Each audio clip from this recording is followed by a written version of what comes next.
usually say adaptability is a good thing, but not in this video!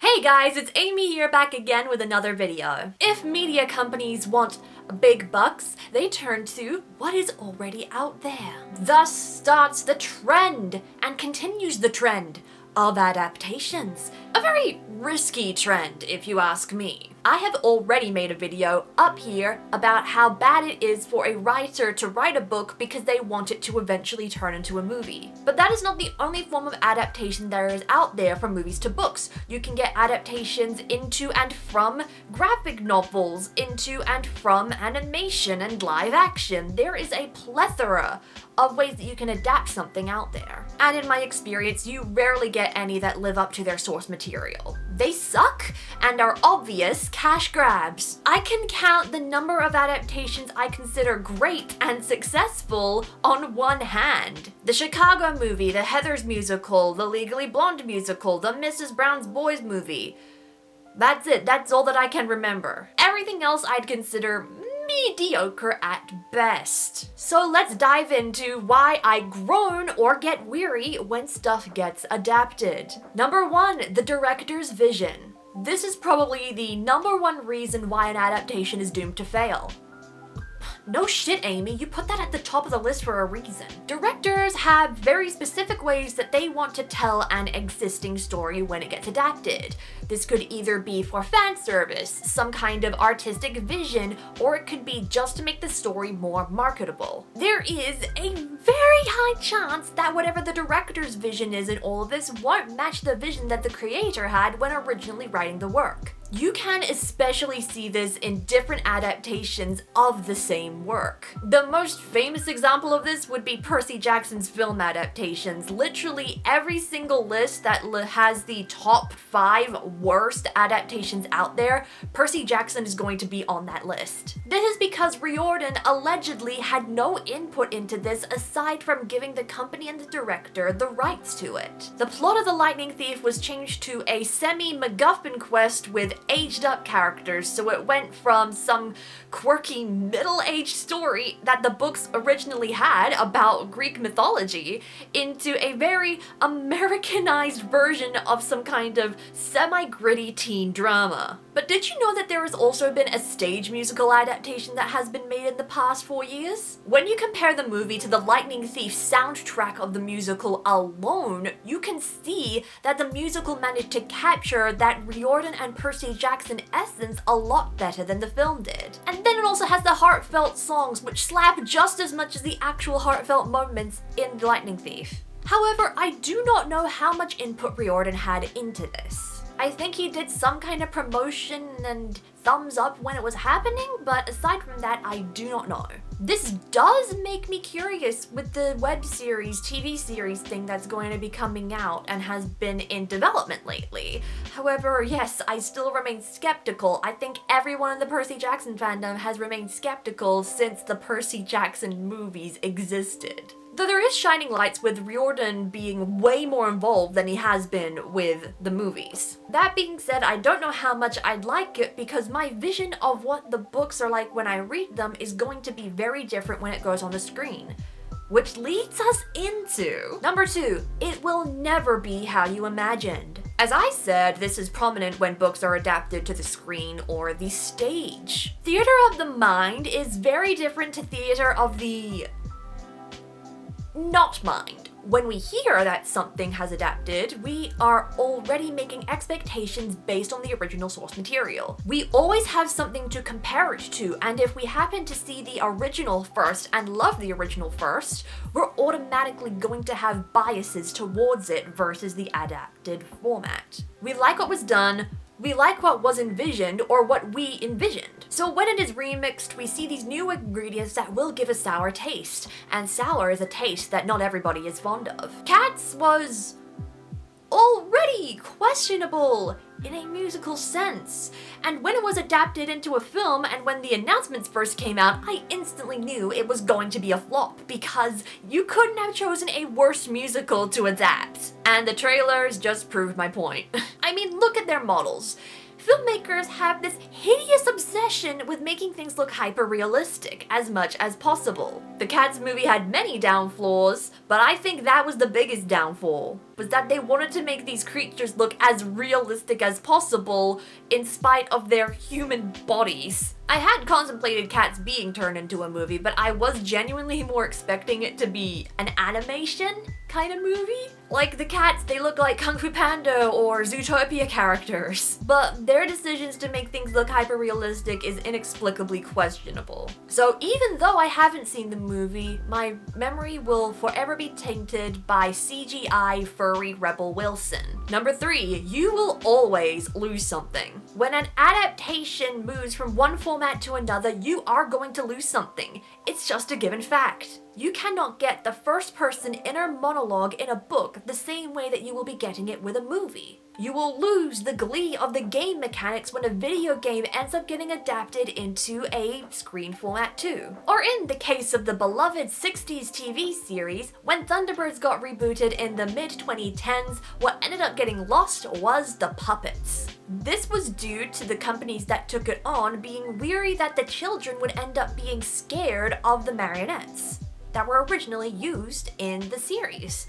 And so they replaced them with CGI characters that looked vaguely similar with just more realistic body proportions. They did end up making original sets in the same way that the original series did, but there was some charm lost to a lot of fans when they didn't include the puppets. It was a reboot that tried to keep to the integrity of the original series, but a lot of true fans ended up being mad that the puppets weren't there. Backlash, backlash, backlash. But hey, at least it was better than the live-action movie adaptation that had such puppet-like dialogue even though the actors were humans. That was a bigger loss. And often, when people direct these things, they don't often realize what is being lost in terms of integrity when they make changes. It can always be risky when switching mediums to tell stories because you don't know what's going to be lost. Number 4, tropes are not universal. Amy, what do you mean? Can't a trope just work the same in any old story? Oh, you naive child. Even story mediums have their tropes. They have certain times and places for each. That's why a lot of the time an anime fight won't be able to translate as well into real life because of such extravagant stuff going on that defies physics. And even cultures within cinema won't have the same tropes, and when they get translated into something from a different culture, it's going to be very different. These tropes were made for specific audiences who like these kinds of things in the media.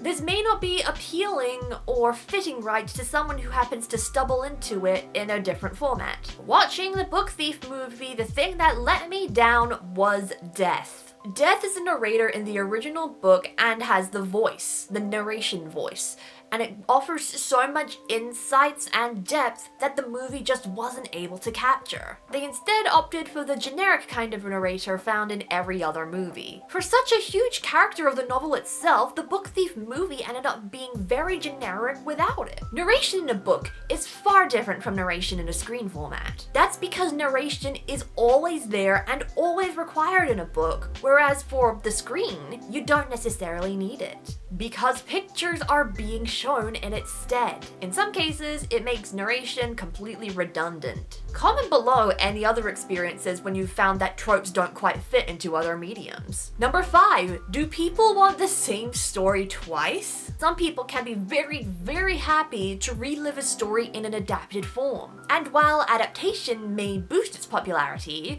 a lot of people may not want to see that due to how much they hold the original content dear. And while an adaptation may boost its popularity, some people who have seen the original might not be that infatuated to actually see the adaptation. This is especially the case when nothing new is added to the adaptation. I'm not talking like new characters or a new filler side story or anything. But I enjoy book to movie adaptations that sort of switch around the script in the slightest ways, where it keeps like the key lines and then everything else just sort of molds to better fit the format. I don't want always the exact same but in a different style. I watched the Lion King musical a couple years back now, and all I could think of about it was not how powerful the singers were, not the incredible sets, character costumes, and puppetry.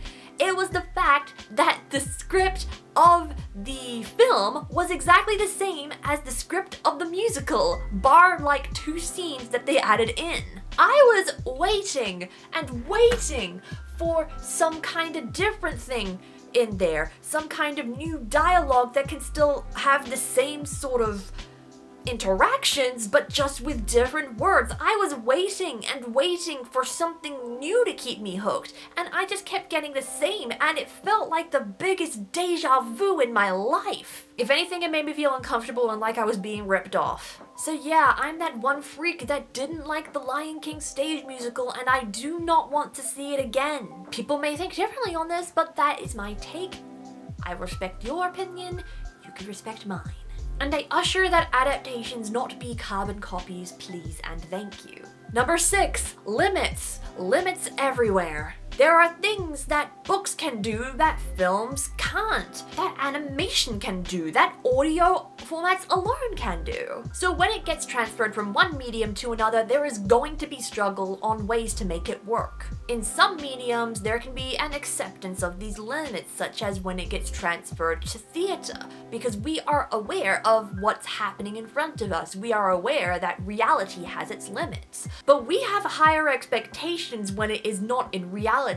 When it is on a screen or through some headphones, we want these things to sound real or fit into this world as best as possible, either from a director mind or a viewer mind. We all spotted this with the initial release of the Sonic movie trailer. How horrific the titular hedgehog looked when he was live actionified. Hollywood has an obsession with making things look hyper-realistic, and that was something that the directors and creators of the Sonic movie realized was a mistake. So they went through the movie and they rechanged the entire character model of Sonic to better represent the original look of him. However, it is very rare for creators to recognize these limits and be able to change them due to time, energy, will, and just pig-headedness. So let's just face it now, some limits cannot be stretched and you shouldn't try to stretch them if you know they're going to break. And I don't even mean this when it comes to putting something into live action. It could be done for any medium. There is so much more to work out when you transfer something from one medium to another in order to make it work.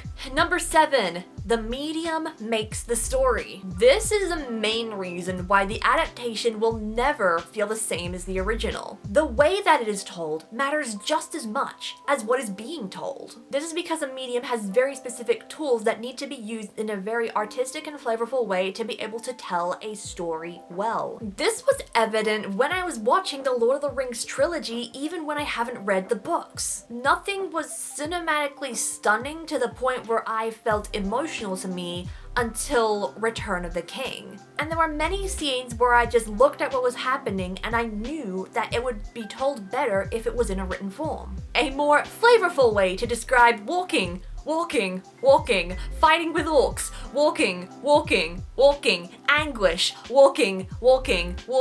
Only 2 scenes in the entire trilogy hit me in the feels. This is because a lot more would have to be taken into account cinematically to be able to tell the Lord of the Rings story well. What they went with was safe, but not extraordinary in my opinion. It takes a lot more to be able to make those out-of-the-box sort of impacts to be able to tell stories well. And that is the main reason why a lot of adaptations aren't able to pick up that same charm that the originals are able to do. And is why the adaptations that I consider my favorites ended up working so well. So yeah, that's why I'm really wary of adaptations and how most of the time when something has been adapted, I'm not going to be interested to go see it. It may be different with my own novel. I will admit that I have ideas of what the series would look like as a TV series.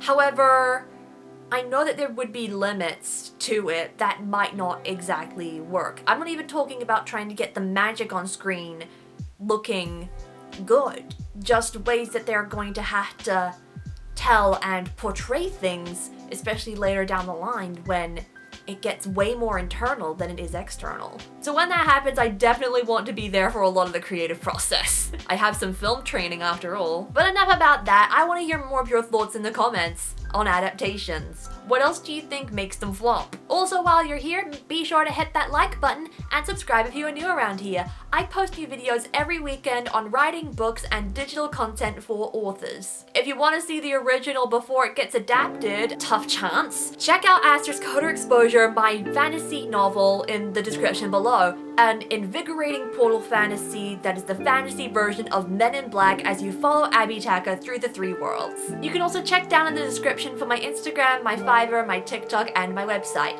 Stay creative, everybody, and I'll be seeing you in the next video.